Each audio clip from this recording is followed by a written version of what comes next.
first order of business is going to be the school budget. And why don't you introduce yourself for the camera? And you can take it away. Thank you. I'm Giovanna Venditti, the Director of Finance and Operations for the Nelson Regional School District. Superintendent Conrad is at a conference. Usually we come together, so it's just me tonight. So I brought a packet. In the packet, we'll start with the left-hand side.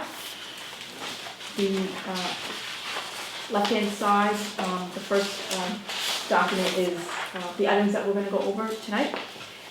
So starting with the first section, we have the demographic report. This shows what the demographics look like in Wellfleet. We've had one of these prepared for each of the respective member towns. If you look at the top chart, this is shows the Wellfleet town children under the age of 18 as a percent of all the residents in the town. And you can see that the graph shows that a decline, a gradual decline in that age group. Are you able to make a projection that far out just by going back to the current elementary school and seeing what the enrollments are there? I can't take credit for this. We've been working with Peter Francesi, and he has provided this document to us. He did some work for the Cape Cod Collaborative, and this is a result of his work. And based upon the stats that he was able to accumulate, this is what he came up with. And if you look at the other member towns that we've been to thus far, you see a gradual decline. So it looks like by 2035 there'll be 0 children. 35 is not the chart, so let's not even go there. Now this is be regressing to the mean. It looks like it's the same in 2010 and 2030. Maybe that's the right number. Yeah.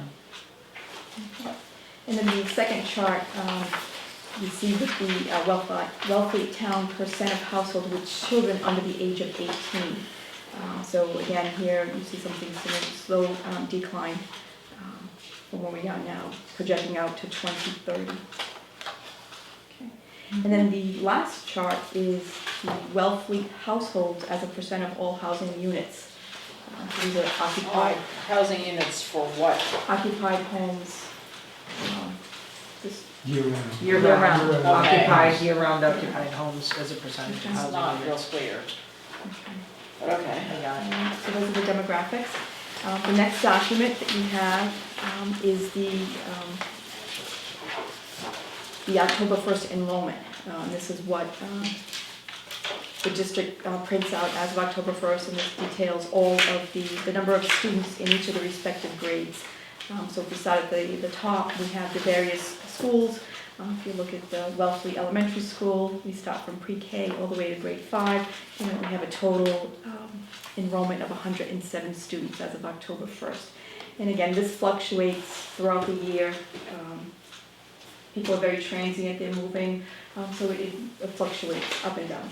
Okay. It's interesting that you didn't include the Provincetown and Truro schools in the elementary. Why would they be in the Don't they have their elementary? own? They have their own elementary? They're not in Well, the so system. does Eastham, so does all Oh, yeah. But they're not in the They're part Norfolk of system. Nelson Region. They're not part of the system. Okay, Okay.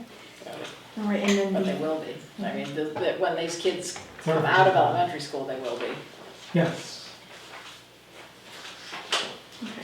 So the top section is the elementary, the middle section is the middle school, and we detail the town of origin where the kids are coming from that attend the middle school. So here we have students from the 4 member towns, as well as students from Provincetown and Truro, and of course the school choice. 43 from Truro?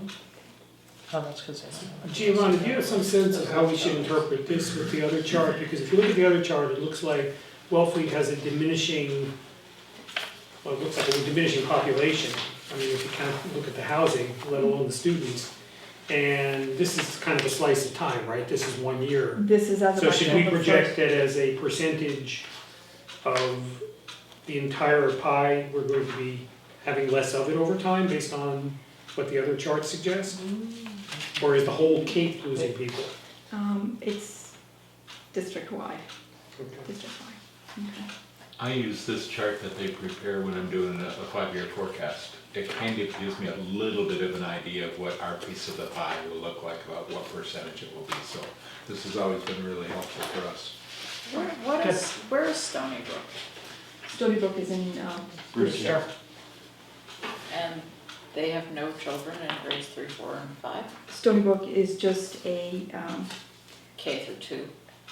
No, 3, 4, Pre-K, kindergarten, first and Right. second grade. right, and then the Eddie school is I from see. 3 to 5. Got it. All right. And then the third chart, we show you the high school demographics of each of the respective towns. Again, you have the Provincetown and Truro and school choice.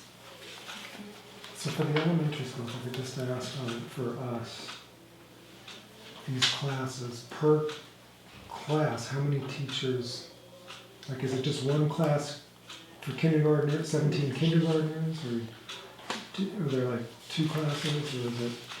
I believe it's one class of each. Okay. I didn't bring the budget book, but it details in the budget book how many teachers per class.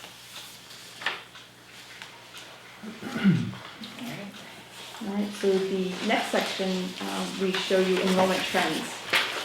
So this is a big indicator of what's happening.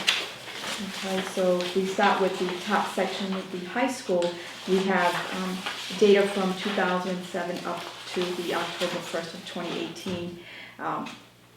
This details the number of students that live within the district, the students that live in Truro, the students that live in Provincetown, the school choice in, for a total at the high school of 944 students.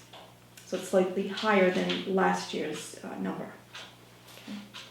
And then the next section is the middle school. Again, we should be the data from 2007 up to 2018, where the students live within the district, coming from Truro, students that live in Provincetown, choices in under school choice, and we have totals. So we have a slight increase in FY18 compared to FY17, with 30 students at the middle school.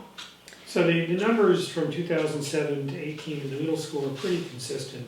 I mean, they rose a little bit, if anything, and they obviously declined in the high school. Is that because kids go to other schools like Tech High School? Is it? The high school, we see an increase of 20 students from fiscal 17. Right. We've got But yeah, but a decrease from 1,041 in 2007. That's correct, yes. So if I were to look at that, I'd say there's a gradual decrease over time. But I was just wondering if that accounts for students who go to other schools like the Tech High School.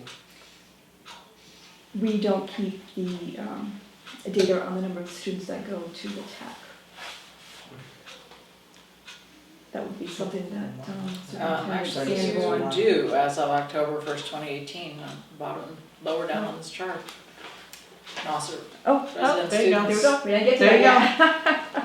And if I were to add those numbers to these, I'd get something close to what was happening in 2007. I just didn't know. there you go. I thought maybe people left All the right. school system Well, as they got older and went to other schools. Other well, types. that's the information right there. That's a ton of information. Okay. So I mean, we keep track of this annually, so it gives a good picture of what's happening within the district. Okay. We also have, after the middle school data, we have the students attending Nelson High School under school choice by the hometown. So the high school has 228 students attending under school choice, and we detail which town they're coming from. So we have Barnstable, Bourne, Chatham, Dennis, Howard, Sandwich, and Yarmouth. Okay. And then we also have the number of students attending the high school that are tuitioned in. So for Truro and P-Town, we have grade 9 through 12. We've got a total of 63 students coming from Truro and 29 students coming from Provincetown. The next section is the students attending Nauset Middle School under choice. Again, we've got 90 students under school choice coming to the middle school.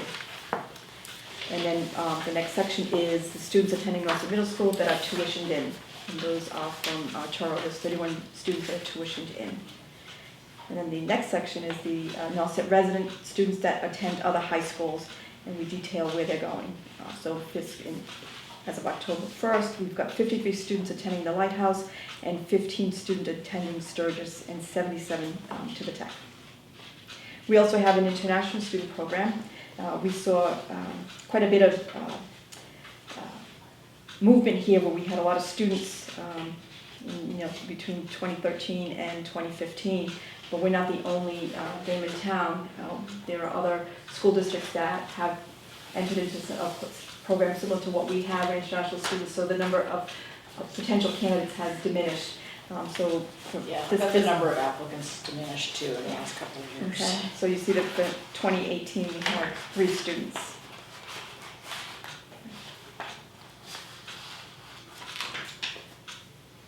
Any questions on? Is that part of the, are you yet part of the International Baccalaureate program, or is that something that you're trying to become? No, we do have that in place, I believe, this coming school year. So you might expect It's different than the international student coming in, but it's a program at the high school. These are actual students that come from foreign countries to study here at Norfolk. Mhm. Do they pay more? There's a fixed fee that they pay. I believe it's about $16,000. Okay, and how does that compare with per student who doesn't pay? I think that's close. we have- Yeah, we- go ahead. Yeah. Pretty much, so you have to go. In the documents, we have what the per pupil costs are for Okay, the form in the town as well as for the region. Giovanna, I'll ask you to leave one packet with Dan to go into our, I've got one. oh, yeah. Yeah. Have one. That's it then. All right, so let's move on to the next section of the packet. How many colors do you want us to pull out? We're going to go in order. We're going to go in order because there's a lot of information here and we could get lost very, very quickly, as I can. All right, so this is, the green sheet is what was handed out to the regional school committee meeting last week. And this details the various line item budgets for the high school, the middle school, the region only, and the central office piece. Okay. There's driving factors in all of the budgets this year, albeit special needs costs that we can't. Unfunded Yeah, mandates, Well, those are all based on the kids' We get it. IEP, so you'll see in the region only budget that the driver for there is the special education expenses and the outer districts. Transportation, we went into a collaboration with the K-5 Collaborative, so we saw some substantial increases in the transportation piece in fiscal 19. So we're going to enter into our second year of that contract in fiscal 20, and that's been going very well. Increase. with transportation, it's increased, and the reason why it increased is, Okay, I'm sorry. we have to go in order. We have to go in order. So the top section is the various budgets that we have, and we have the detail that accompanies those budgets in here. Okay. So when I make reference to the region,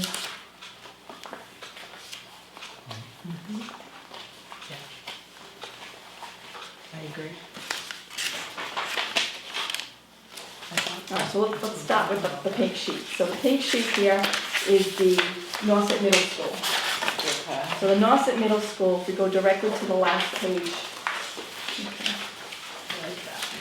The last page details the percentage increase from prior year to the fiscal 20. And so if you look at the bottom, we have regular day and special education costs. And if you look at the percentages, the regular day expenses increased by 1.81%. However, the special ed costs increased by 9.08%.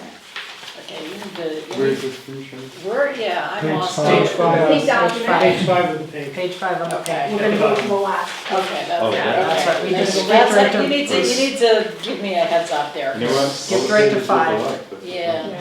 I So, like So the just colors tell of us the that pages. Yeah, you're going to the so- last page. yeah, No, so- fine, thank you.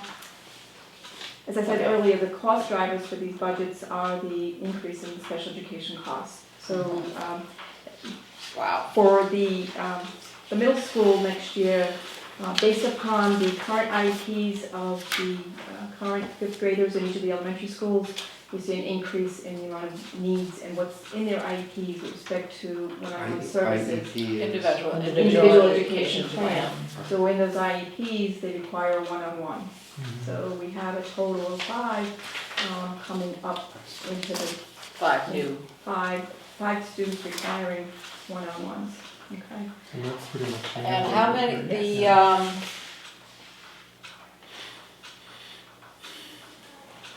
how many are currently, how many do you currently have? The number of ed assistants at the middle school, I don't have that with me, but I can get that for you. I'm just curious, it's not, Well, if it's going up, it's probably less than 5. Cause each student has to have. 5 more, yeah, you have to have. I'm just wondering what, whether the Which is what 9.08% increase is, how that relates to number of students. Okay, if we look at the. I'm just curious. In the line item justifications, we do have, I believe the principal indicates on here what. In grade 12, and That how I'm many not there are in confused 5, about. so. That's not my. So when I pop a number into our budget, it's gonna be the 3,096,622. Right. And that figure does also include the administration's budget figures, right? That includes everything, Everything. except That's for the the total. elementary school, correct? Yeah, because that's that, yeah. There you go, I got it.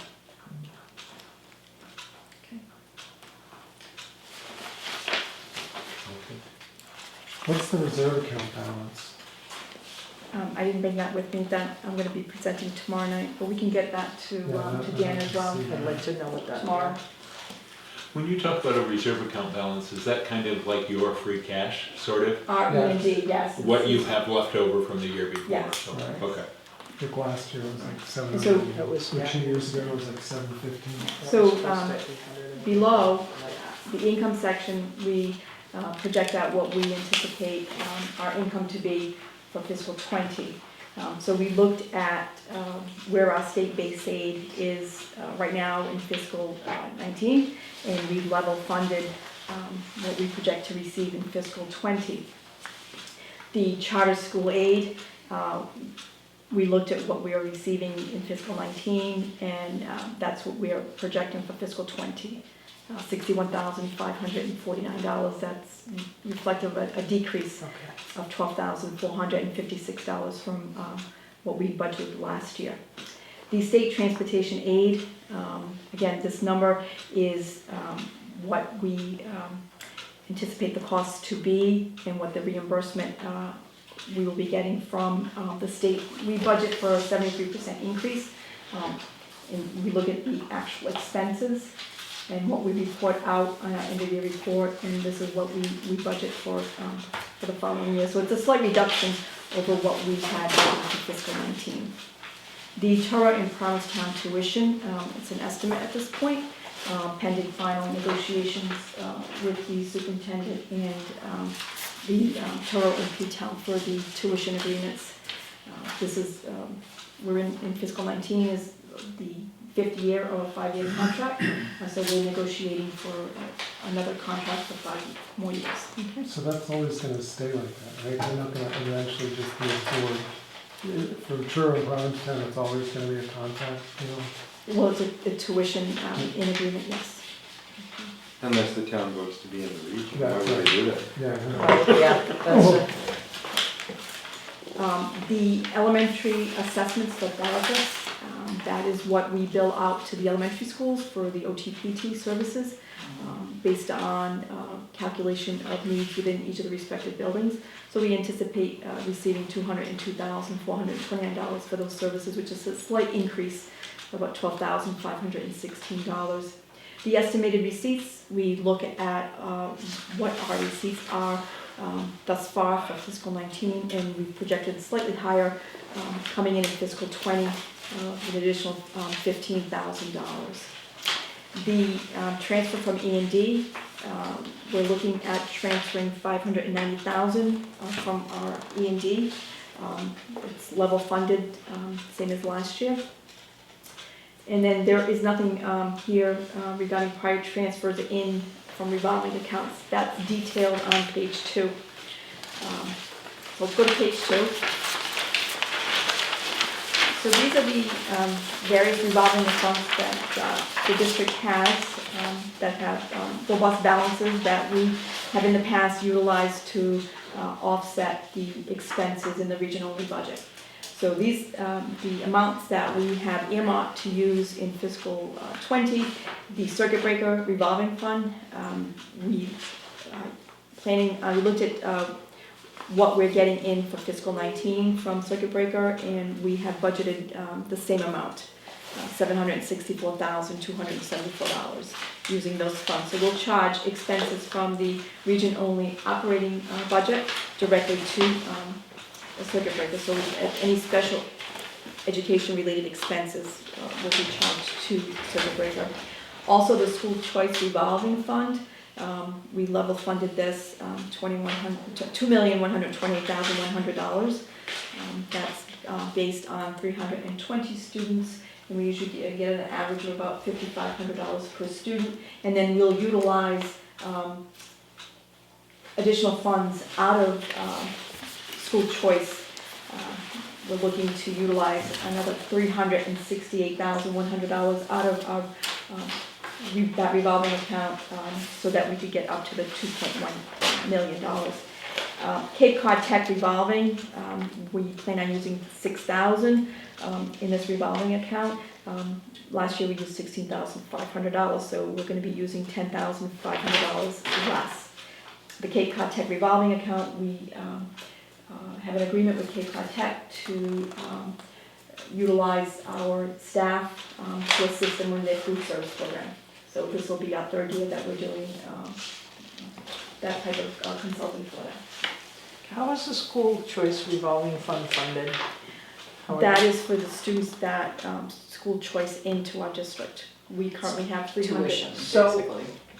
I guess I'm doing the math in my head, and if we're looking at student costs of, and I'm looking at you, Dan, because I think that this probably is a question for you, that if we're looking at, per student costs of $16,000 and the tuition in is $5,500 per person, then the tuition in is going into the revolving fund as income, but it really isn't truly covering the expense of the per child. It's state mandated that it's set up this way, and I think it's really probably is this way for, say, your Boston Public Schools. That's what's driving it all. Okay. Because if all of their students went somewhere else and they had to pay what actual tuition was, they'd go bankrupt. They wouldn't So pay that okay. $5,500 is set by the state. It's totally isn't set to cover what the actual cost of education is. So then the money goes in here, and then it isn't necessarily into the budget as assigned per head on Giovanni per can student. answer I'm that sorry. one for you better. Okay, I'm Yeah. sorry. Yeah. So it goes, so when it comes in, it doesn't necessarily on a per student cost go in to fund the budget. We are still funding that from outside, and then this fund builds up and is kind of used discretionarily. Does that make sense? We're using it to It's being used to offset. But it's being used to costs. offset, but It's being used to offset costs for the budget, so. no, I understand that, but I think I'm trying to figure out at $5,500 per kid, how you can borrow $2 million from it and still come out with you've amassed it over. Well, like I said, we'll don't get. make They don't Okay, make that's for my, We'll I'll get, figure it out. 320 students, an average 5,500, the amount is Okay. 5,000. We usually get additional dollars for any special education related costs. Okay, So that's where we get a Okay, so 55, it's a just- blended rate. Yeah. But, we will be getting about 1.8 million, but I'm Mhm. still not gonna have enough, but I do have a balance in that account. We don't necessarily use all of the funds when they come in. When they come in, We do so carry a balance, and Okay. when I present tomorrow night, the school committee will be looking at those balances. And then we'll forward those, Okay, that and then you can information on offset to the- Dan as well. Do So- those balances become part of the reserve, or are they separate? These are separate revolving accounts. Yeah, I know, but when you have a balance, No, as the you said- revolving accounts do not close into E&D, just the operating, the general fund. If I divide the number of students total by the total amount of Wellfleet's share, Mhm. I get $21,000. Is that about what every town is paying per student? There was actually a sheet in here on that, Isla. Okay. There's a, What color? I saw it. I saw it. I don't think there's a match because some towns have special needs. it's green. or something. It's green, Okay. and that gives the per This one. pupil costs. And this is as reported to the Department of Ed at the end of year report. Okay. Is that on the other side? It's on the right-hand side, all the way back. It looks like We are Good. paying for kids. Yeah, I didn't even see it. Holy cow, so we're, This is not a report for the colorblind. I'm sorry. That's right, it's good Oh, actually. it's good that you- Wellfleet It's so much pays- easier to navigate There's this a because of the lot of color. information here, and it makes it. But my father couldn't detect green, Oh. so he'd be here an hour later looking for this sheet. That's why we color code them, it's I easy think to it's follow. very, I appreciate Yeah. I that. know, it's really good. I It'd like be it. nice if there were more colors of paper, it'd be useful. So, That's in the budget. is this, Yeah. For what you is wish this a for. good time to talk about that, or are we someplace else? No, bring it up. Yeah. Well, well, we don't have fiscal year 18, so I'm going by 17. Correct. Okay, so how can that be? That our per student costs are, Special ed. because of special ed? Right, that's what. Because we pay for our own special ed kids, is that it? No, No? what that looks at your cost, and divided by the number of students in the Right. building. So the less students you have in the building, your costs are your Oh, I costs, see. so it's gonna be much higher. Because the fixed costs are the fixed costs and they're not dispersed over It's by per pupil. the, a larger amount of kids. If you added 20 or 30 more kids, They would, maybe you have to buy, maybe you have to have one more teacher, but you don't have to build a new building, or you don't have to, add buses or a principal. So all those fixed costs get spread over more kids, so the fewer you have, the higher your per student cost is gonna be. so I was on, What does the private school run? Does anybody know? Is it as high as that? Are there any private schools out here? You get, yeah. Well, I if you were mean, gonna send your Fred is kids. the only You're person educated. here on the committee who has kids and they are long out of school, so. No, but none if of you were us have gonna any send, idea. if you were gonna send kids to private school, it'd be way, it would Yeah, be way, way more. way It more. would be way more than that, yeah. So although it looks like a stiff figure, you gotta kind of keep it in context, really. But, yeah, I think Plus, you'd have to pay for it yourself, Yeah. and this way, we're all helping. we need more kids. What a bargain! We need more children. We need to get some more kids in this town. Educating kids is one of the few things that has an ROI. That's right. It's just not easy to measure. Can I ask a question that I'm gonna not probably ask in a way that's coherent? For every one of your schools, by far the lion's share of your cost is staff, Correct. give or take 90%, right?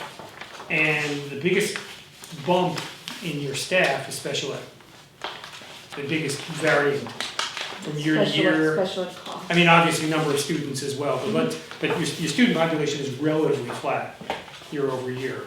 So special eds are the things that drive costs up to where we notice it and go, oh my God, it's like 8% more this year than last year, right? Correct. But that is it's an itinerant cost in the sense that it moves with the student and whatever to some degree. As we were noting before, we had a big special ed bump in the elementary school a few years ago that left and is now somewhere else being paid for in another budget. you hire people by law to deal with special ed in a very specific way, very often one-on-one. Mhm. Are you, I'm gonna use these words carefully for the camera, but are you stuck with those costs in the long term, or do you plan to hire people just for the population that's there in that year or those 2 years, such that when those kids move on, that expense moves on as well? Well, it's all driven by the student's individual education plan. So if the student comes in 6th grade and has an IEP, you know, unless things change in that IEP, if the child requires a one-on-one, then that child's one-on-one stays with that child. No, that I understand, but I mean in terms of the contract that you make and the OPEB, you know, the ensuing OPEB costs as well, do they go out to infinity, or do they kind of leave with the student after the 12th grade? The person who was that student's IEP is no longer on the staff? It depends. Or they get another student? I mean, It depends. It depends if there's another child coming in, or the ed assistant there's another position, someone retires. You know, the region, within the region, and they could move within the high school and the middle school. So it's all dependent upon what the kids require. Yeah, I guess I was trying to understand in your planning, So you're when you thinking look for- forward an X number of years and knowing that 90% of your costs are in staff, how much can you plan based on your special ed population to control your staff costs? Right, so each year, Dr. Preddy, who's the Director of Student Services, sits with the building principals and looks at what their needs are. And based upon what the needs of the kids are, that's how the principals budget for that year. So right now, we are budgeting for fiscal '20. We're looking at the kids coming into the system, the current kids, do they still require, the IEP still requires these types of services, and that's how we budget. So, And it's for kind of a example- year-to-year thing because the state requirements Well, it's all based. dictate how it works, It's or? all based on the child's IEP. That's the driving force. So like I said earlier, we've got 5 students coming into the middle school that require one-on-one ed assistance. So that's how the middle school principal puts in a budget. I'm gonna budget for 5 ed assistants.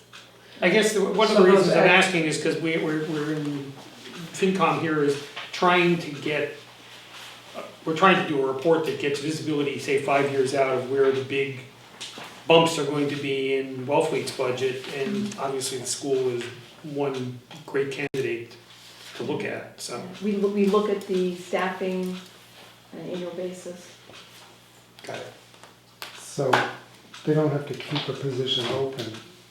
If you're thinking that, do they have to budget that position through the years ahead for a student who might come in? As she said, it's all tailored to the student. I guess I wanted to say it in the most politic way, but I mean, you know, certain people Right. end up in jobs No, I and understand. latch onto that job, and they're Right, there but I 20 don't- years later, I and they're don't- not I don't necessarily as think needed as they were. They don't do that, because as you saw in Right. the elementary school last year, they didn't have the need for a Yeah, you wouldn't teacher, see and they them often if you eliminated did. that And that was position. really the gist of the question, was Right. just to understand how much you can project forward and see, along with the population, your educational. When you have needs. trends like this, where Yeah. it's decreasing, the real place to look would be in administration. Because there may be an opportunity to eliminate positions within administration. Tell Tommy he not doesn't within- need to come back from California and join the conference. Well, You know what, Yeah, okay. it's just not gonna be, I just don't know that it's gonna be a real measurable difference in the long run. But it can certainly be looked at. All right, so we will continue with the 2-page sheet. Okay. All right, so looking at the total operating budget, we have a total operating budget of $22,892,452, and that represents an increase of $550,121 compared to last year's budget, or a 2.46% increase. Okay. The next section is the debt. Here we have the construction debt service, $267,286. an increase of $15,723. In this line item, this represents the costs for the debt for the middle school roof project and the high school windows and doors. In addition, I have the cost for the interest on the bond anticipation notes that we borrowed $806,650 for the feasibility part of stage of the high school renovation project. Okay. We also transferred from E&D $4,106. So the total debt to be funded is $263,180. Okay. So the total assessments for fiscal 20 at this point is $23,155,632, an increase of $565,844, and that is a 2.5% increase. Okay. And so the next section, we detail the by town, their October 1st data with the enrollment. So we've got the fiscal 19 information, the assessment percentage, the debt assessment, the operating assessment, and the total assessments for fiscal 19. And then the next section, we provide what the FY20 assessment based on the October 1st numbers. So if we look at Wellfleet has 157 students. That's an increase of 13 students from last year's. The assessment percentage is 13.3731%. The debt assessment is $35,195, and then the operating assessment is $3,061,427. So a total assessment of $3,096,622. So that represents, down below, I give you the detail as to the increase or decrease from 19 to 20. So the overall total assessment. I'm sorry.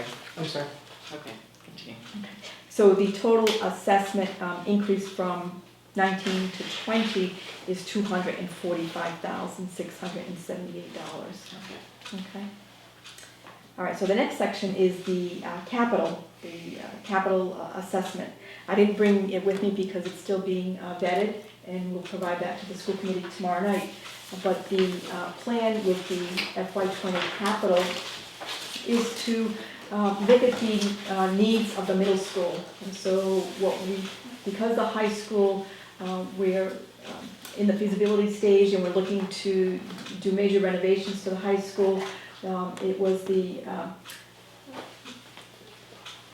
goal to look at the needs of the middle school. So most of the capital funding for fiscal 20 is earmarked for capital projects at the middle school. Okay, and we'll provide Dan a list of, once that is approved, we'll get that to him as well, what those capital projects are. Okay. The next section is OPEB. We did a lot of work with OPEB over the last couple of years. In your packet, you have a sheet, it's a white colored paper.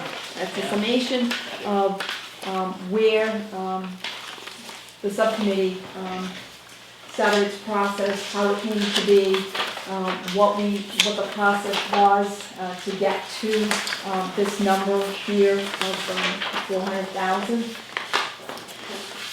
So without reading all of the information that's provided, we've been at this for at least 7 years. First getting all the information to the subcommittee, approving the mass general laws, then how do we fund it, coming up with a percentage. We were at 1% of the health insurance costs, and so we funded that within the regional operating budget. So what we've been trying to do is, trying to get ahead of the game. We looked at what the other towns have been doing with respect to their OPEB funding. We met with the members of the 4 towns. 3 of the 4 were in attendance when we met. We discussed our OPEB liability. There was conversations around, if we're going to do something, we need to make sure that it's a robust amount that we're contributing. So we looked at what that member towns were contributing. We also had a meeting with representative from Siegel, the actuary that did the OPEB report for us, as well as other member towns. So she came in and did a nice presentation. You know, what's the goal? Is the goal to reach 100% funding? We looked at the cost, and that was over the top. Right. So the subcommittee said, well, we want to make an impact because we do have the high school building project that's coming up. We spoke to bond council, we spoke to Standard & Poor's. You know, what are you looking for? You know, this is one of the components that they look at when it comes time to borrow. Our rate is impacted. So we spoke to them, and you know, they indicated to us there's no magic number. You know, it's a combination of things. You know, we look at what your member towns are doing with respect to funding the OPEB liability. We look at what you're doing. We look at what's your plan, what you've got in there now, and then, you know, that all impacts the rate of borrowing. Okay. So after much deliberation and you know, once we get all the information, we asked the actuary for various scenarios. You know, if we put X number of dollars in, you know, how long will it take to get to the fully funded, or if we don't want to get to fully funded, to get to a point where it makes an impact. So we had 5 or 6 different scenarios, and you know, we deliberated, and we came up with a recommendation at the December school committee meeting.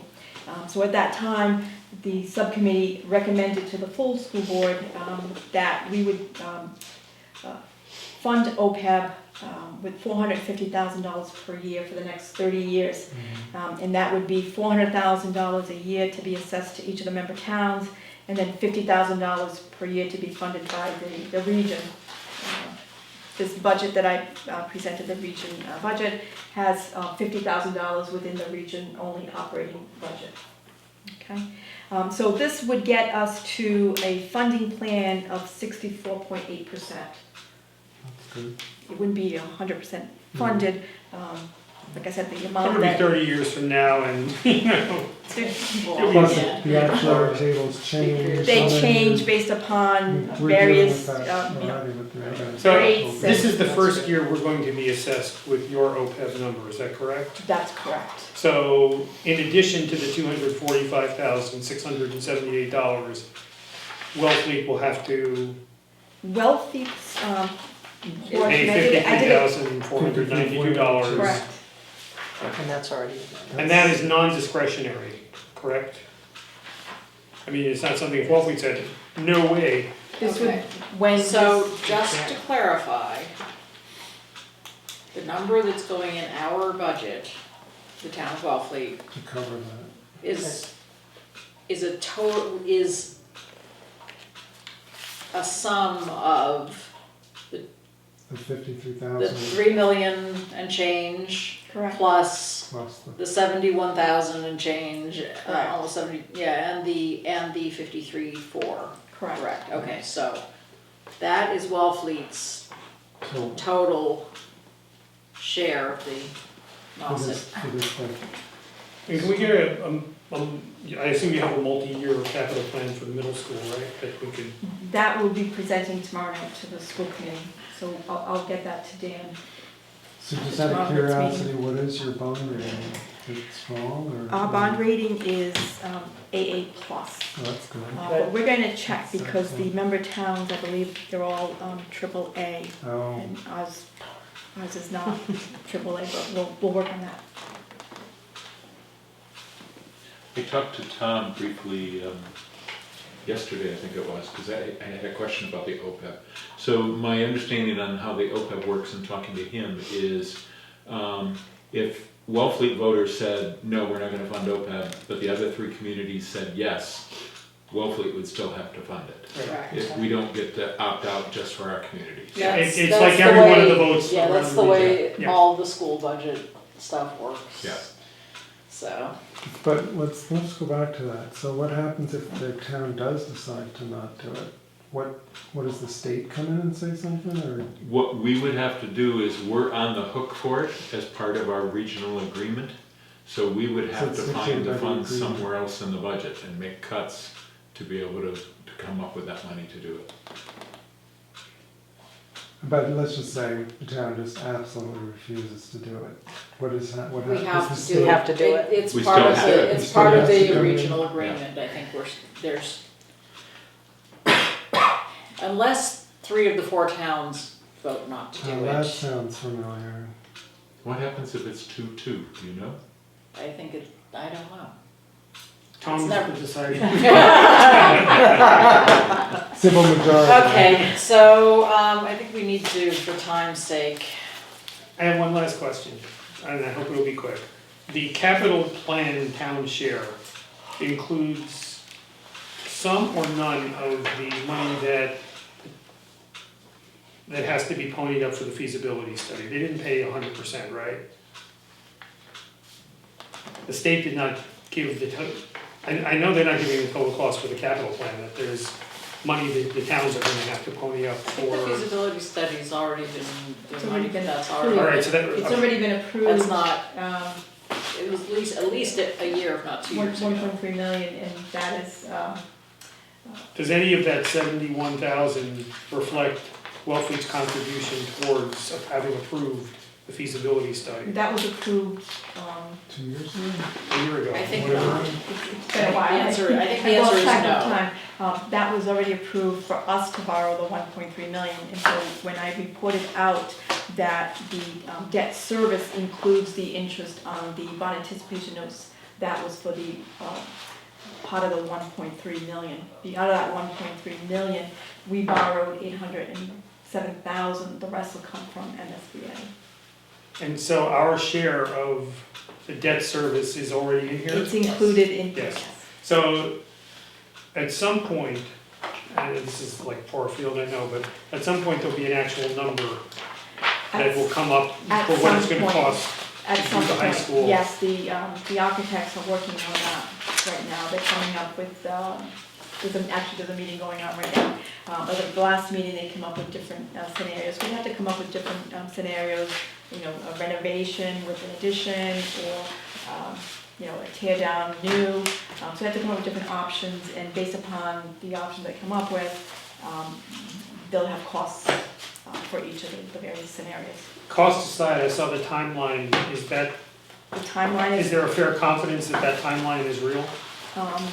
this is all driven by MSBA, and they're pretty meticulous about Okay. the process, so we have a graph here detailing when. So without we- knowing the number, we can make a guess when we're gonna have to start paying Correct. towards it. Yes. Correct, And it'll be Alright. from here to there. based upon this Part of time. your Okay. data review. So we need to wrap up. Thank you Okay. very This is much. I have the Yeah. elementary school in here as well, Yeah. so if you Their look budget's through it, in, and yeah. the budget came in at 2.5%. If you have any Yeah. questions, we will. Feel free to call, and I'll get you the rest of the information, as it becomes available to the school committee, we'll forward it on to Dan. That is a dizzying amount of information. Thank you very much. Thank you for having me. Thank you. All right. How many people, how many times a day do you do TMI? They didn't say TMI, I said TMI, I said it was dizzying. I know. Okay. Jim Wood. This is Jim, I guess. Yeah, it's all in Together. 1 second.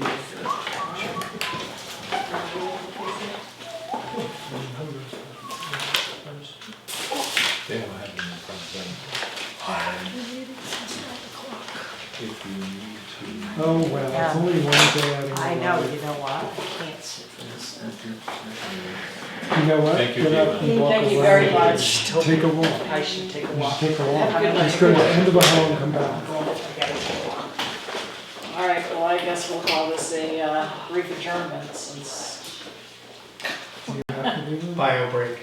right, well, because there's no quorum sitting here, so. They're in the building though. Elvis is in the building. I'm sure Tom will edit this part out of the video. He cannot actually.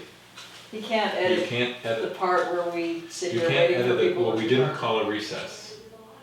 So you can't go and edit a public meeting because then all of a sudden you run the risk of, you know, like, oh, I don't want him to see that, I'm gonna. Oh, and you edit that said out. that on tape. I said, I said, I guess this would be a brief adjournment.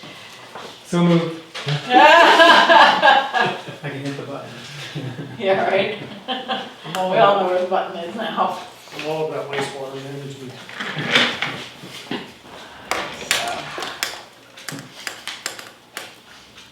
Do we have a wastewater budget?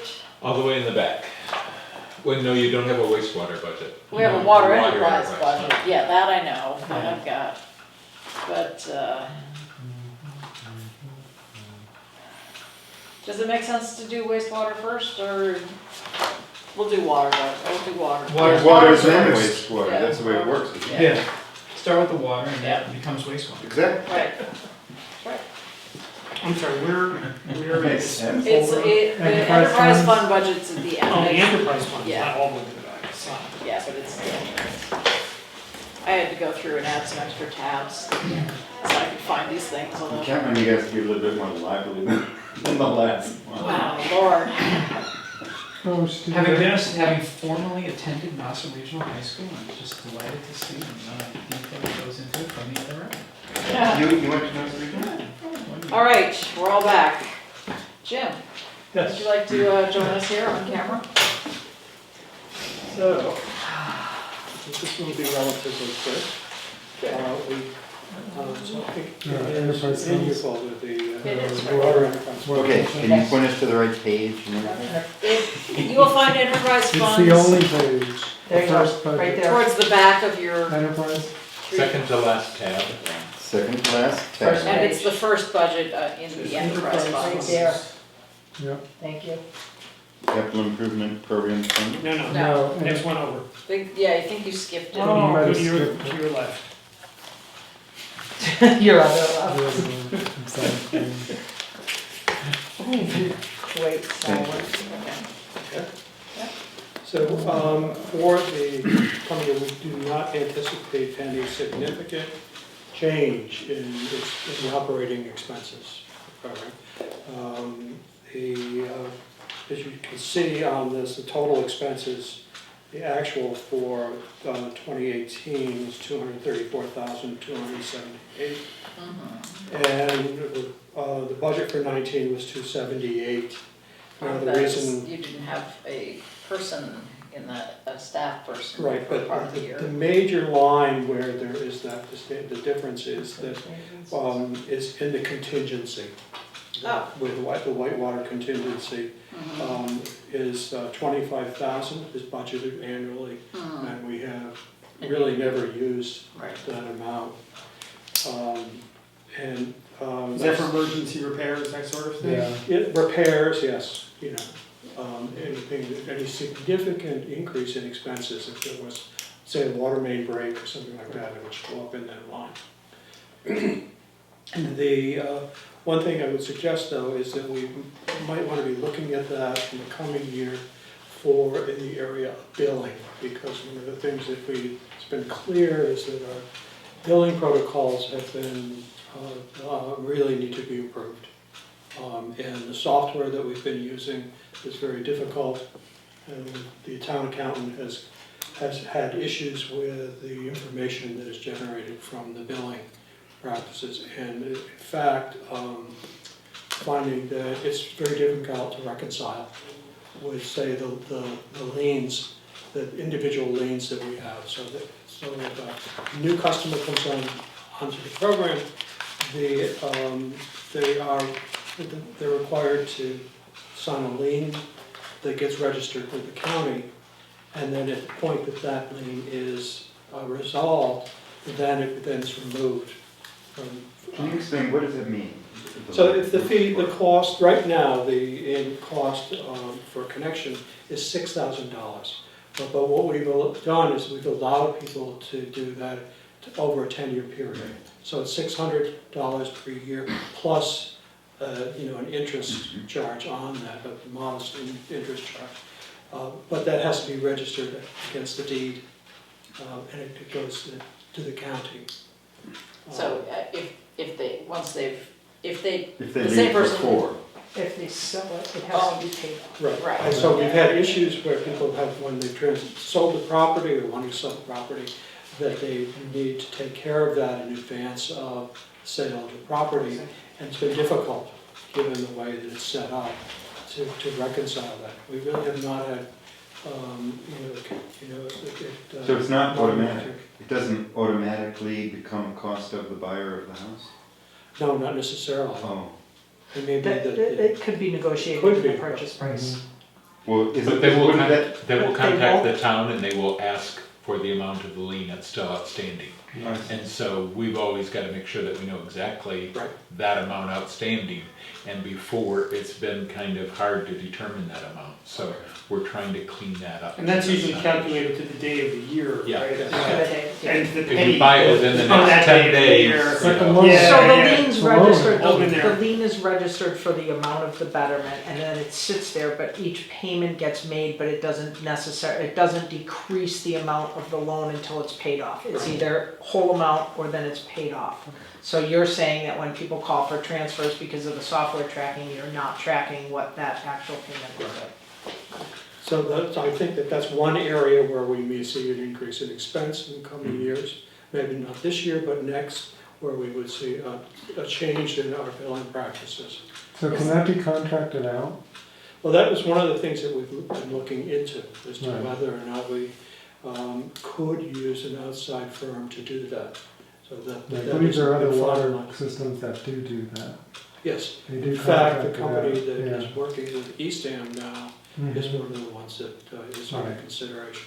So the software we're using, is that, Excel.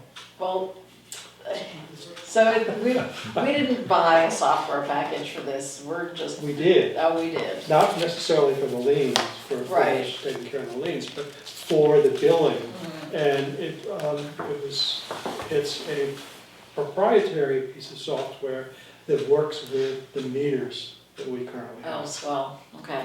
So the problem, one of the problems that So- we have is that if we choose to change the software, We have to it change means the we have to meters. change out all the meters, Mm. That would Okay. suck. which would be expensive. So that's one of the things that we are looking at, whether or not they can do any kind of patch that would allow us to continue to use the existing meters but then patch it over into a new software This package. falls into the Would category of that, things would we that be could a bond. huge expense to change all the meters?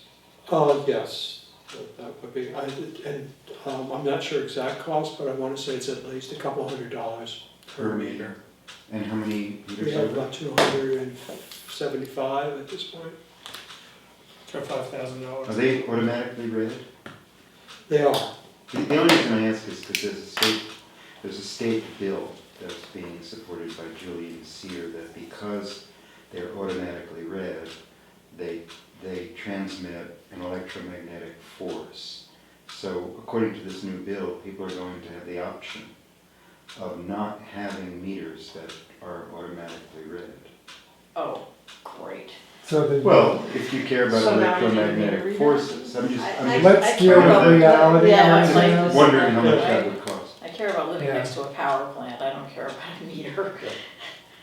So in order to do it so that you could contract it out, it looks like there might be an expense of about $5,000 to replace. No, all the because that meters, would- or- He's looking for help. Well, it would be whatever the software costs are associated with it. Be 50,000, I had the wrong number. Right If now, we- our meters, our meters are automatically read, that goes into a software. That software then downloads it into QuickBooks. Okay. Oh, And then the bills are printed up out of QuickBooks. So it's kind of a, So it's a data conversion issue, because data's coming out of those meters, you just Yes. need to have, you may not need to have a different software package that can read that data, you need to have something that can convert that data to something the software can read. Rebecca and Joe and the Board of Water Commissioners have all been working very hard on getting this all cleaned up, and they've made a lot of progress. Well, on it, good. so. So we're going to continue to be working on that, so. all right. Just alert you that there may be a cost associated with an upgrade on that line. We don't anticipate any significant increases or any expenses in the area of infrastructure at this point. The only area that is, I think, is of concern is Coles Neck lines that are the oldest ones in the system. We've had a few leaks down there, but We have used funds in the contingency line for that when we've had those problems. I would also point out that on the revenue side, the phase one connections is budgeted in there right now at 75,000. That particular line, I think, is something that we need to, and we will provide you with more information on this, that's based on the connections, most of the connections that were came on board back in 2010. So the 10-year payment period for those liens will expire for some of those. I mean, and we have had a number of them paying off already, so we will see that line, I think, decrease in the coming years. How many users are currently connected? We have about 275 at this point. That includes both residential and commercial. And those are people who are actually hooked up, or how many total? That, not all of those are actually using water. Okay. They have signed up Signed and the they're contract. paying the annual fee. And so this is another area that we are looking at right now, is that how we can stabilize the revenues maybe, or improve revenues by encouraging additional connections. Because of the 275, that reflects only really half of the capacity of what we have currently built. So there's another 275 or so of properties that are abutters to the system that are not connected to the system. So what sort of like outreach do you make to them to? We've done a couple of surveys over the past few years. We are currently looking to do another survey in the Briar Lane area, because there have been some issues in Briar Lane with some of the properties there. We've had additional requests as well for installation of water main. I know at least one business on Briar Lane would really love to be Yeah. hooked up. And I mean, we've had a few other areas where we've had requests or consideration, but again, to do this requires a significant outlay of funds for the installation of water mains. So one of the things that we are working on right now is the financial model around connection fees, and if there's another way to manage this. As you may recall, a few years back, we did have the approval at town meeting for the potential to use betterments. We haven't done that up to this point, but obviously it's something that would have to be voted on as well if we were to decide to try to do that stuff.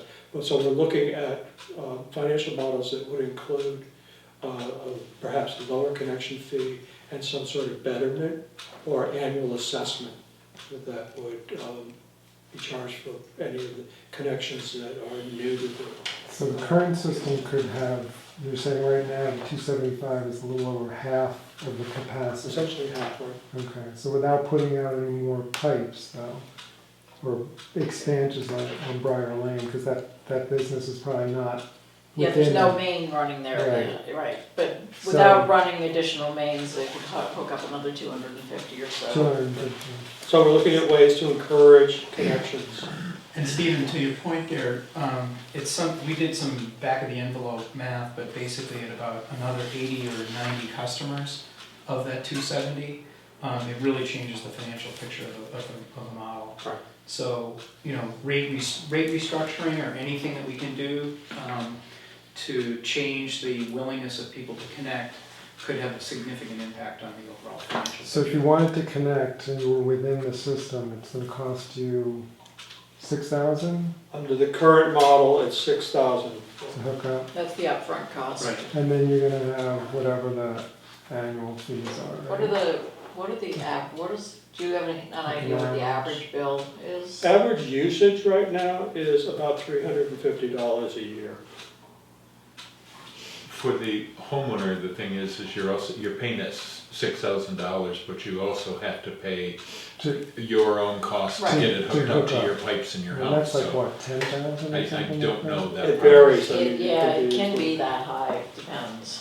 It can be, 1,500, or it could be, 15,000 if it's far. Right, so your initial, your upfront cost is actually closer to 12,000 in all Right. likelihood.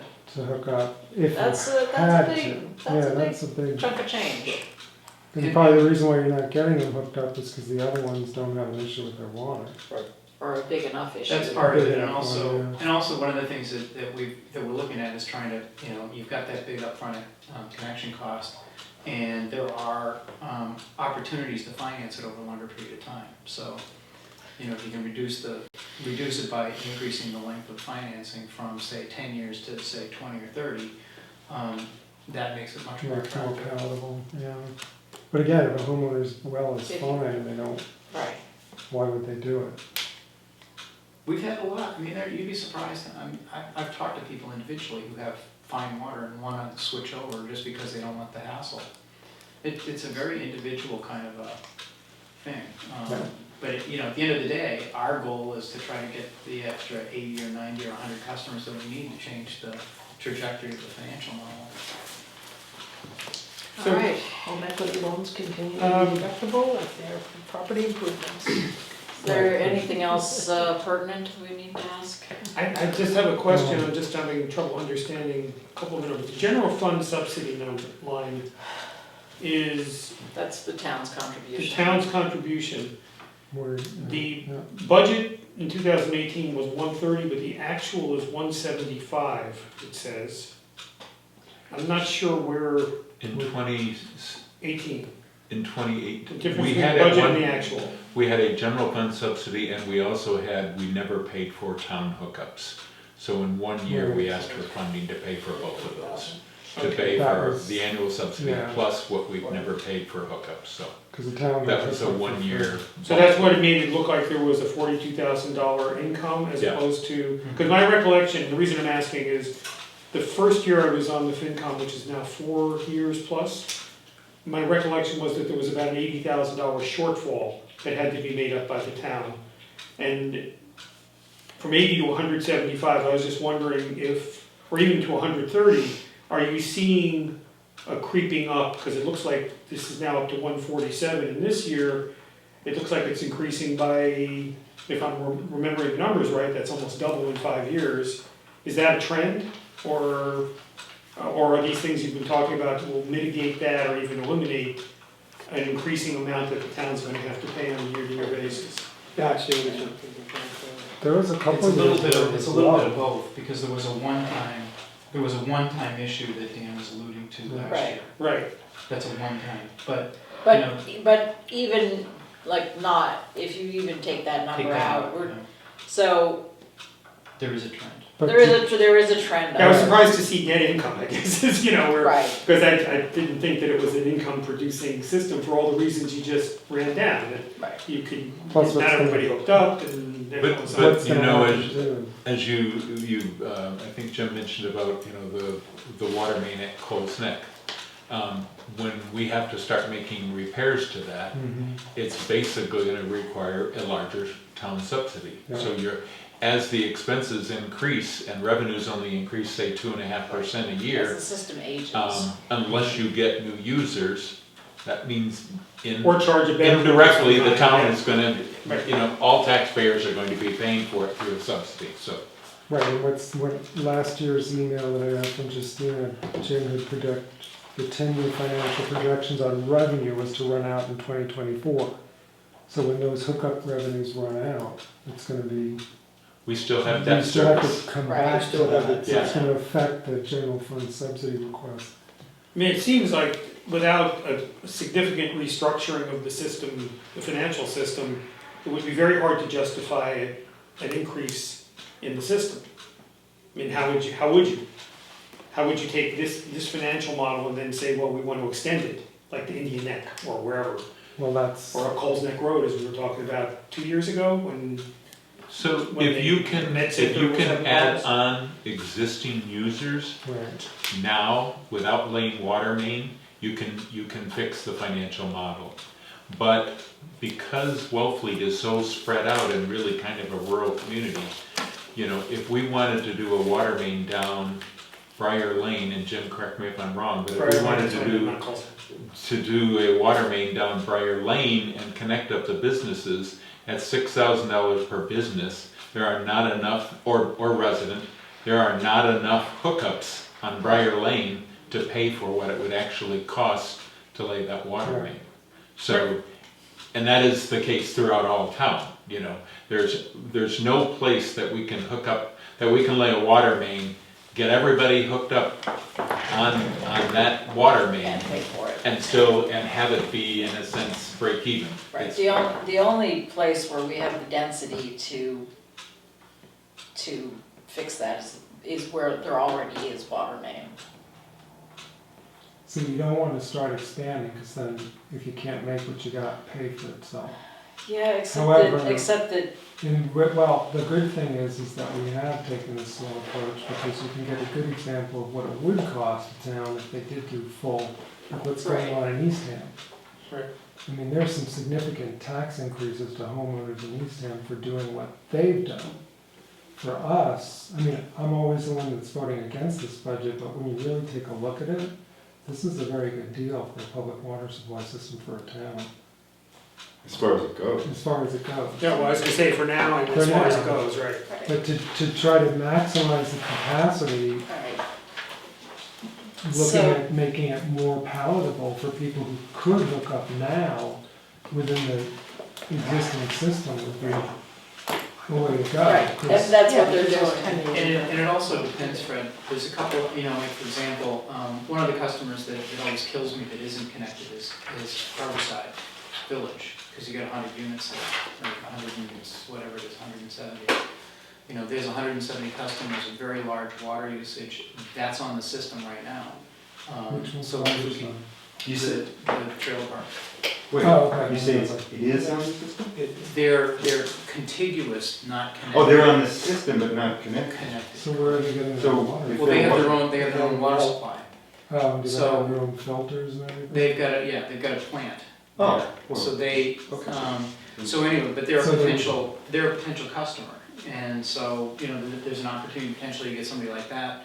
Briar Lane's another one because you have some, you know, when you look at, it's hard to say whether that would make sense or not make sense because you have a bunch of commercial customers. And so they're larger water users.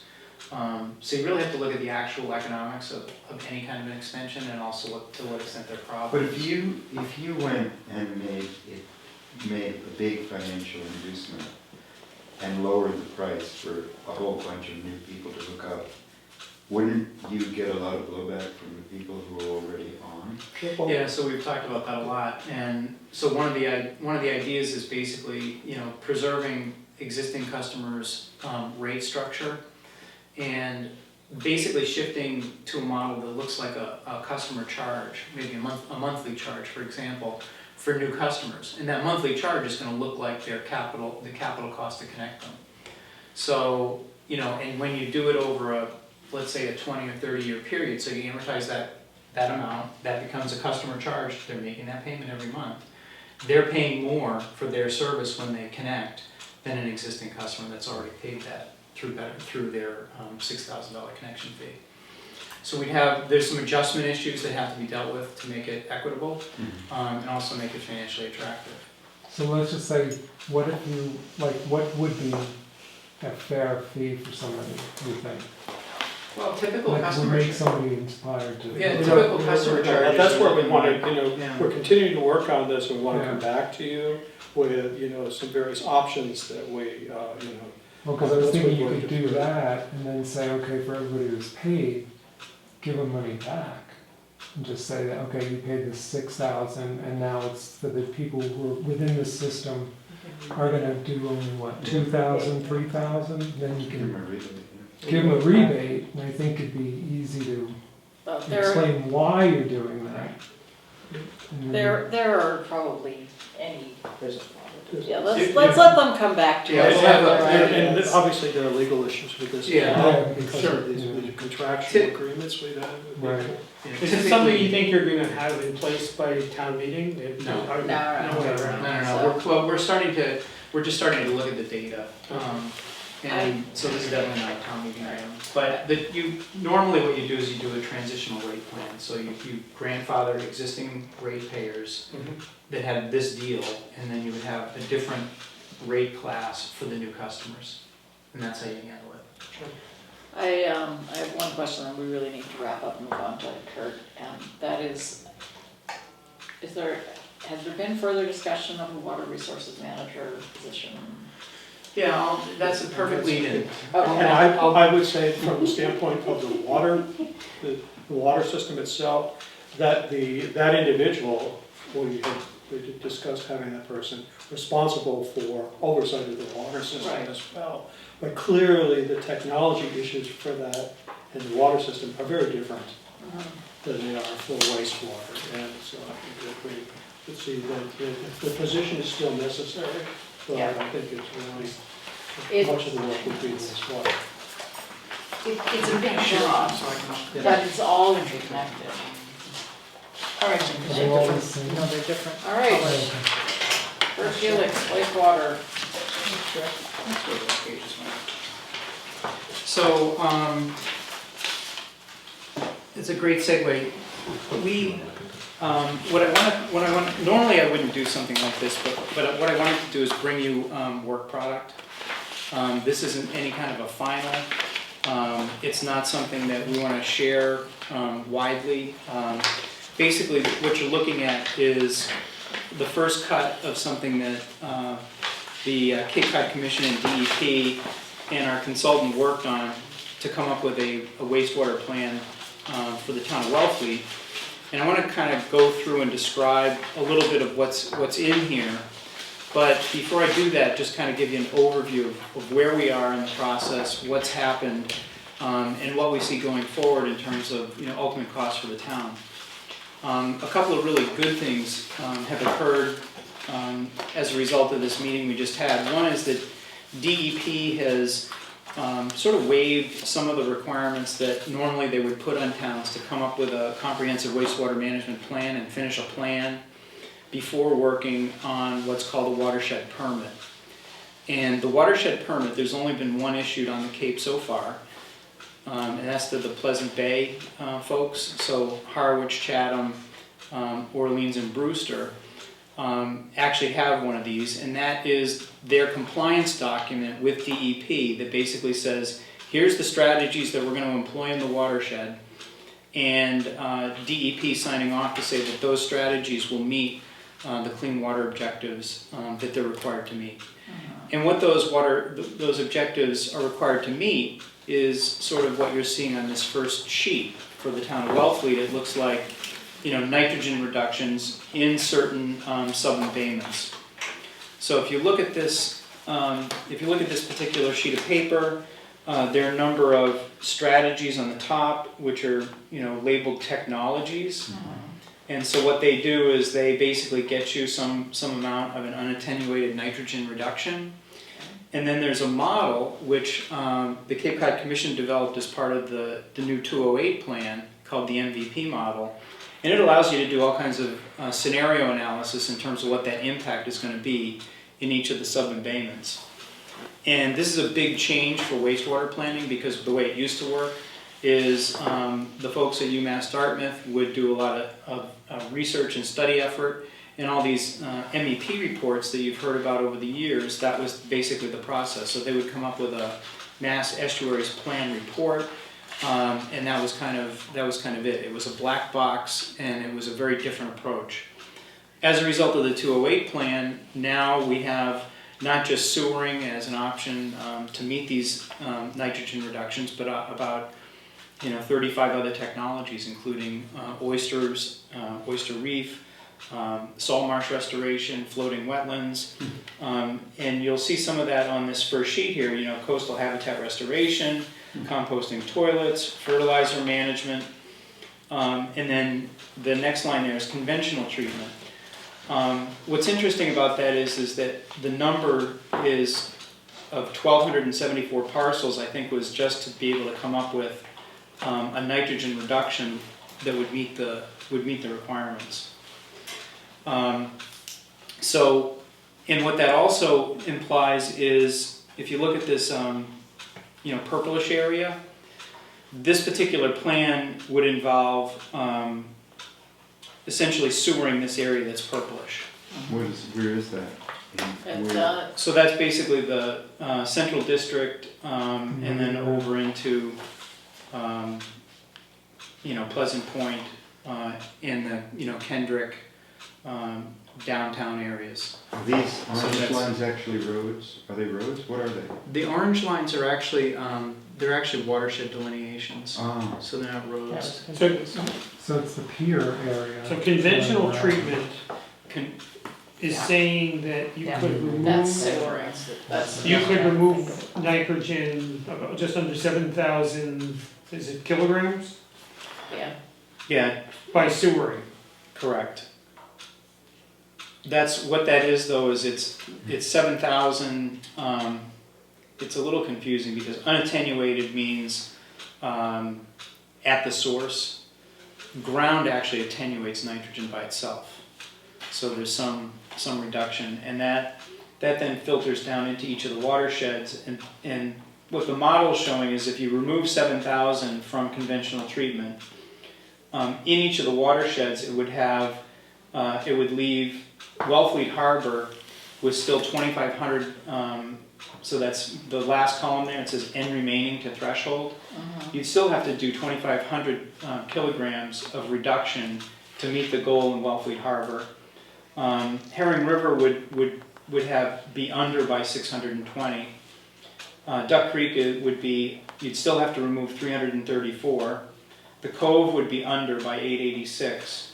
Drummer Cove, Blackfish Creek you'd still need to find 2,000 kilograms of removal there to meet the thresholds. Hatches Creek would be 998 and Logie Bay would be 796. So that particular plan doesn't meet the requirements. correct. So it meets it in some respects, but it doesn't meet it in all respects. So what it basically says is a conventional plan, you'd have to expand the sewering significantly. And you still have more work to do on top of it. We'd still have more work to do, and I actually posed it to DEP in the meeting and to the commission. I said, Wellfleet's one of those towns with, based on the lack of density of Wellfleet, I can envision a scenario where you can sewer the entire town and actually not meet the threshold requirements. why? Because there's more natural nitrogen than there's people nitrogen, and it's so substantially more natural nitrogen. So we're in much better shape if we work on a plan using unconventional methods. And it's part of the reason why DEP was very forthcoming in this meeting about trying to A, help us out, B, allow us to move away from finishing up a dead document and focus on actually getting a watershed permit. They also approved the idea, this is the first time that they've approved the idea of using this new Nvp model from the Cape Cod Commission that allows you to do this nice scenario analysis. It's much more flexible. These are all the approvals we've been waiting on Oh, for it's 2 or 3 huge. years, This is right? basically what we've been working on for Yeah. 7 years to get, to finally get. And we are finally now there and moving forward on it.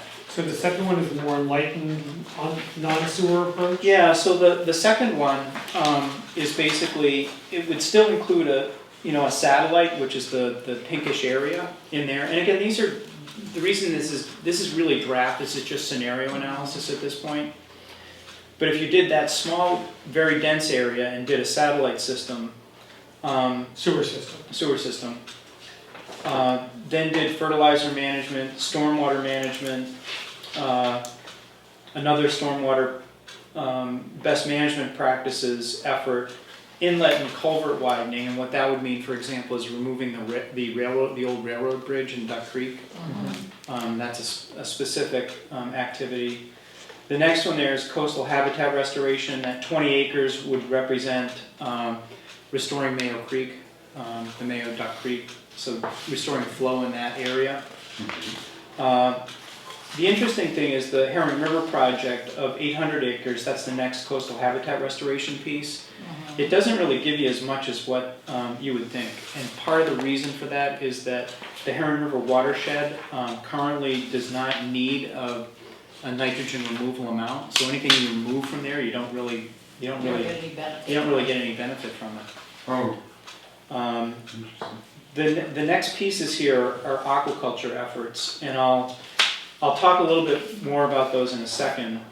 But what I do want to show you is if you look at the overall impact of that type of an alternative plan, we can actually meet the thresholds in each of the sub-embayments. So this is a scenario that actually gets us into compliance. Can I ask you, what do you mean by fertilizer management? Basically, probably the only thing we could do in Wellfleet is talk to the club, talk to Jaquesset, and say, hey, can we do nutrient recovery from the golf course, so that you're basically, it's called fertigation, but basically you recover the nutrient and then reapply that to the course, which would save them money and, in having to get more So it doesn't become fertilizer, runoff, but you basically prevent it from becoming runoff. So there are a number of golf courses around the Cape and the country that are doing this, and it's pretty cool. It's very innovative, and could, it's an area that in particular affects Wellfleet Harbor directly, because the third hole, if you look at it, if you drive along Chestnut Neck Road, that's almost directly going into the harbor. So anyway, what was encouraging is we were able to demonstrate for DEP an alternatives approach that really does work, that gets us into compliance. And the other thing about this is substantially less expensive than the sewering plan that you looked at, or the more traditional approach. This one's probably You used the number of 60 million last year. yeah, this would be about 60 million, 60 to 100. Right. This plan is probably in the range of, a couple. So it's about typically it's about a 1/10 to more savings level. So maybe 6 million. So it's probably going to be less than that, and keep in mind that one of the things is this is just scenario analysis at this point as we try to hone in on a specific plan. A couple of elements that we have to be able to demonstrate for the plan to be real and to ultimately end up in a watershed permit. Number one is an actual physical plan, meaning a set of actions and strategies that you have control over. One of them is, for example, land. If we're going to propose a sewer collection area, the town has to be able to say, yeah, we've got control of that land. So for example, if we're using the transfer station as the area where we would be pumping material to it, you've got to be able to demonstrate that yes, you've got control over the land and you've got the ability to do that, to move the material to that location. And so that's the... You mean like sure. a pool or something like that? Yeah. Okay, well, just Yeah. what it is. And so... It's getting late, guys. What it is. Yeah. Let's try to get through this. So the other thing about this is that when you're looking at a traditional this traditional sewering option, DEP still wants us to be able to show a sewering option regardless of pursuing alternatives. They want to see a backup strategy that's going to still meet the requirements. Does that mean we have to actually pay for a sewer design? That was our question, and the answer was no. As long as we can demonstrate a scenario that meets the requirement, and that we have control over the lands that would be involved, if that's our 20-year backup plan, that would be satisfactory to them. And that was a big concession because we would have to be That would paying. be a lot of money to get the sewer system designed, even if it's never built. There's a level of detail that they want to be able to see as a planning document. It does not have to be an engineering document that you'd be able to go out to bid on. Okay. So somewhere in between. So there's going to be some expense there, but it's not going to be anything like the actual engineering of the system. And we're in the process of actually clarifying. We've had 3 studies done on the sewer system. One was Peel and Bardo did one, Woodward and Curran did one, and then Environmental Partners more recently as part of our planning effort. So we have a lot of data, and what they've basically said, hey, if you can demonstrate to us that you've got the data, you've done the work, you don't have to go do another study. Put this together as a guiding document with a good table of contents, and so that you're referencing where you're getting this information from, and it's documented. And we're pretty comfortable with that, and not making the town expend a lot of time or effort to go much further than that. Can I ask maybe a ridiculous scientific question, but I'll make it short and really to the point? If nitrogen is, and this has nothing to do with financial, but if nitrogen is naturally occurring, do we need to remove all of it? Like, is there an unintended consequence from taking a naturally occurring chemical out of the water, out of nature? Yeah, the answer is there could be, and it was one of the concerns when I got on the wastewater, because that's my first question. Yeah. I'm like, our oyster industry depends on nitrogen. And it depends on, nitrogen is basically what creates the algae that's in the water, and that's what oysters feed on. So if you change the nitrogen balance, you could potentially reduce the amount of oysters that you can grow, or have negative impacts on the industry. So that was exactly the question that I think the committee started out with being very concerned about. The scientific answer going forward, 7 years later, is in Wellfleet Harbor there were probably 30 billion oysters back before Indians started, massively taking them out, and before we started massively taking them out in the 17, 18, and 1900s. And it turns out that algae, as a species, has the ability to work on both either nitrogen or phosphorus. So if we were to take out all the nitrogen, they would switch to phosphorus. Okay. So the answer is we would not. And the harbor would glow. The harbor did. I love the phosphor. Just go kick the sand on the ocean side. You'll see the phosphor glows. I love the phosphor. But we're trying to be. Because that's when you get into that, that was just kind of a concern, and looking at something that is not, and I know that you followed the math, but looking at negative nitrogen loading as not having there, then it's kind of like what's there. Is all nitrogen the same? Sort of. I mean, there's different kinds of nitrogen. It's all compounds, bad. I don't but think If you take just the N, just nitrogen, and by itself, nitrogen is nitrogen, just like oxygen is oxygen is oxygen. I think it sounds to me like what the goal is Finally, is to interesting. get rid of is to negate the effect of all of the human produced Well, nitrogen. no, it's actually And what. then, no. No, it's actually both, because in our case, what is definitely happening in Wellfleet Harbor that is a very big concern is black mayo. And black mayo is a result of excess nitrogen that's producing too much algal growth and too much vegetative growth that then dies off and then decomposes, and it's not being filtered out. And becomes this the stuff that's filling in the harbor and causing a very big negative impact for the oyster industry. So We have to change the name to Black Nail Beach. Lovely. All right. I have a couple of questions. sure. And this is actually kind of piggybacking off the presentation we did last year. Last year we had an assumption that we were going to be getting to dredging this year. That was the built-in assumption in everybody's mind. The feds were going to say yes, and this year or early next year we were going to see their dredge in the outer harbor.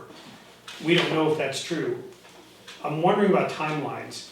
How long before you have to come up with an optimal scenario that we can actually start to execute, and how much does it rely on our having begun the cleaning out of the harbor and the elimination of the black nail? And is there a point where they converge and you go, gee, too late? So there's kind of two parts to it. The wastewater plan is completely independent of dredging the harbor. So in other words, whenever dredging happens, whether it's next year, let's just say it doesn't happen for 5 or 10 years, God forbid, it really wouldn't have any impact on our wastewater plan. What it would affect. Water plan could still be executed. Yes. Okay. And that kind of goes to, if you look at this particular chart, this next one of the things that the Board of Selectmen approved, which is embedded in sort of the oyster part of this plan, Board of Selectmen approved setting up these blue areas, which are basically propagation areas, and they're diverse. So for example, the one that's labeled number 7 up in Herring River is not affected by black mayo at all. Number 6 is not affected. 5 is not affected. 4 is not affected, 3, 2, and 1 are affected by black mayo. So, direct answer to your question, Fred, yes. The black mayo, if we don't get the harbor dredged, it could have an impact in those areas, but it would reduce the amount that we'd be able to do there. Well, you said something about having to restore flow in Duck Creek and Mayo Beach area, which is one of the black mayo areas, right? So- Right, and that's actually, for example, if we get the duckbill off that goes underneath from the Pearl restaurant and restore flow in there, that's going to make a big difference in terms of recreating salt estuary behind it. Oh, I didn't know that. That has a positive impact. That used to be A big huge. positive That used to be impact. So- huge back there. Yeah, so and that's in this plan as this coastal habitat restoration of 20 acres. That is effectively the Mayo Creek restoration. Oh, okay. And so by restoring salt marsh, right now it's a dead, non-functioning, area. By restoring the ecosystem function, it has a nutrient and a nitrogen benefit. So the other part of the question is, does the DEP need to have an answer or at least some proof that we are executing against both of the plans, or plan number 1 or 2 particularly by such and such a date? I mean, Yeah, well, when do they start to need to see results, I guess? yeah, so there's 2 parts to it. They need to see results within 5 years, but step 1 is coming up with an agreed upon plan. Okay. That ultimately is your permit. That's basically saying, this is what the town of Wellfleet is pledging to do. The DEP agrees that if the town executes these particular things, that we all believe it's going to make the type of nitrogen impact that would ultimately get the watershed in compliance. And where it involves a number of alternative strategies, you'll have a 5-year period to go about your demonstrating and working on those alternatives. And there's a set of milestones that are built around measuring the performance of those to see if you're in fact getting the results you expected. And if you're getting the results you expected, that's great. If you're not, there's 2 things you can do. One is shift to another alternative, or if you think if we just did a little bit more of this, we'd be where we want to be, But you can do that. DEP will continue to work with us But yeah, as so, long as we're showing good faith effort to. correct. And so basically when the permit is, yeah, Okay. No, So no, when I've the been, permits- no, it's not you, I've been in. I just have a couple of meeting- questions. I've been in meetings since So- nine this Can morning, we- so- yeah, so I just want to finish this one piece because this is really Yeah. important. We will have a 20-year window in which to operate, and we will be measured in 5-year increments. So that's what adaptive management means. It means you're going to try these things out, and as you learn things, you're going to adjust. And then we're going to have a next 5-year plan, and we're going to have a next 5-year plan. So it's a rolling effort to be able to take information that we glean from what we're doing, feed it back in appropriately, and with the ultimate goal of basically reducing the cost of this whole effort to the lowest possible cost, focusing on the least expensive alternatives. And that's really what's embedded in here, is going after the cheap stuff, the low-hanging fruit, the things that are going to save the taxpayer the most money, before thinking about things that escalate in cost as you go down the cost curve of technology options. Aside from the cost of the smaller or the larger sewer, and actually the smaller sewer, is that something you would be proposing sooner than later, or that would wait several years? It would basically, the scenario that becomes the watershed permit Right. says you're going to do the least cost. We would do the least cost things first, Right. and you reserve something like that depending on how you're performing in the other areas. Is there a cost associated with the other areas? Well, the other areas is basically shellfish habitat restoration, salt marsh habitat I mean, the cost to restoration. the town. not There to- will be costs. Yeah, there will be I mean, costs. I mean, it's- removing the railroad bridge, restoring tidal flow, those will have costs, but. So do you have an estimate yet of what those might be and when they will, That's you'd be asking for them? yeah. We have preliminary ones, and that basically comes out of this. For we know what it cost us to mulch certain areas when we were when we were doing that for a period of about 4 or 5 years. Okay. So we have a bar, we know what the material costs, we know what the labor costs are, we know what it takes to get that material out there to get oyster set. But we don't have any idea what cost, So what getting back cost. to the plan thing, Pat, can because I, last year, well, I have a question about the plan. Last year, there was this commission review thing. What happened to that? You had a plan in place and it was gonna go through the commission, Cape Cod Commission for review. That's exactly what this is. So it went through the Cape Cod Commission, What we're in the process of doing is, submitting it to them? this is the commission's analysis. Their analysis. This is their scenario analysis through the MVP model. Right, So basically what we're able to do is actually get the commission to start running models that involve the technologies that we've been Okay. talking about. So we're basically getting agreement on what those values are, right. what we think they're actually gonna do for the watershed, to ultimately be able to put them in a permit.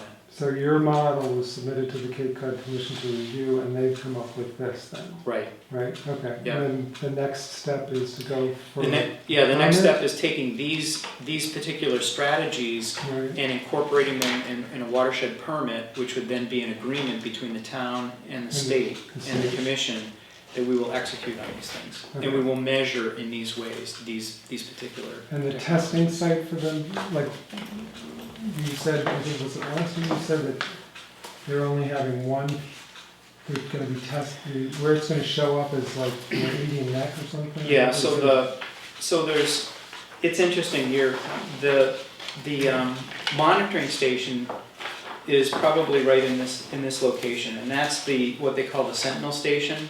Okay, That's ultimately where we get judged, in terms of compliance. It's literally out by It's right Can in 10 Yep. in the harbor. That's ultimately where we either sink or swim.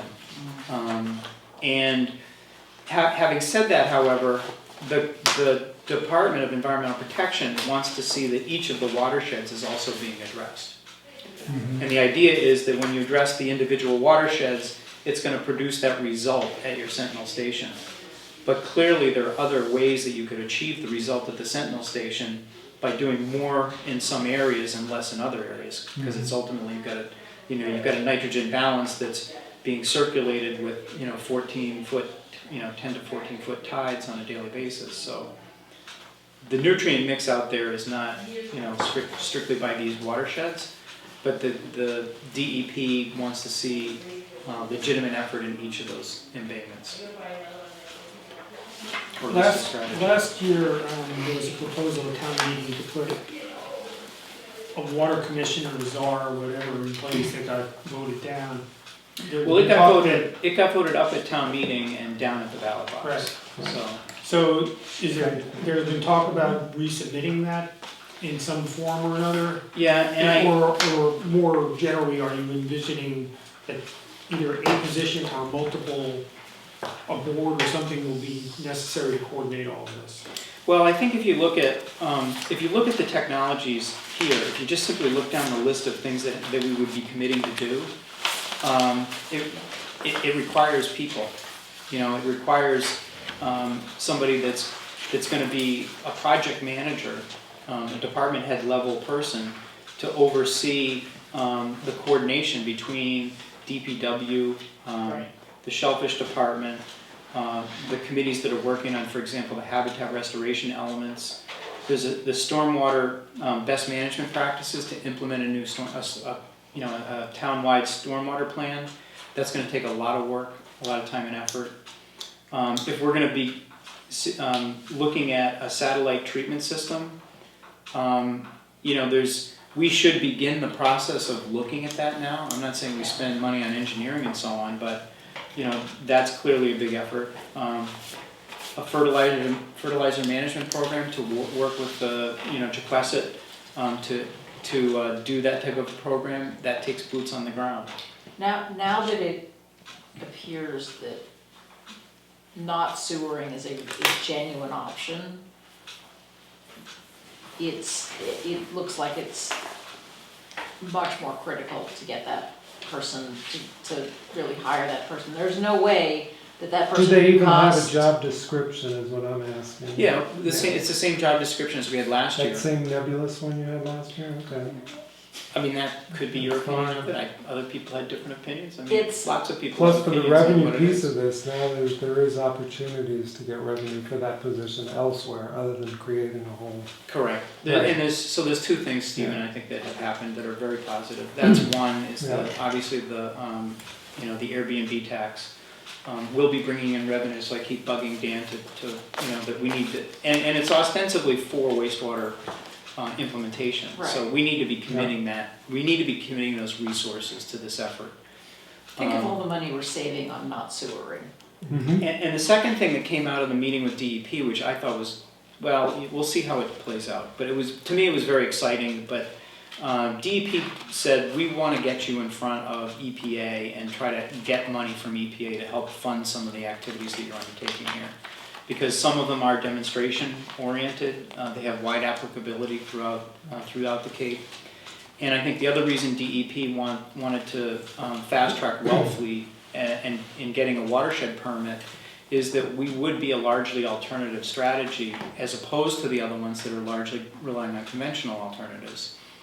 And so We could be a model for we're a other model, coastal we're a small communities. town, they want to help out a small town. We were very clear about, our limited budget. We've got a little town of 2,700 people.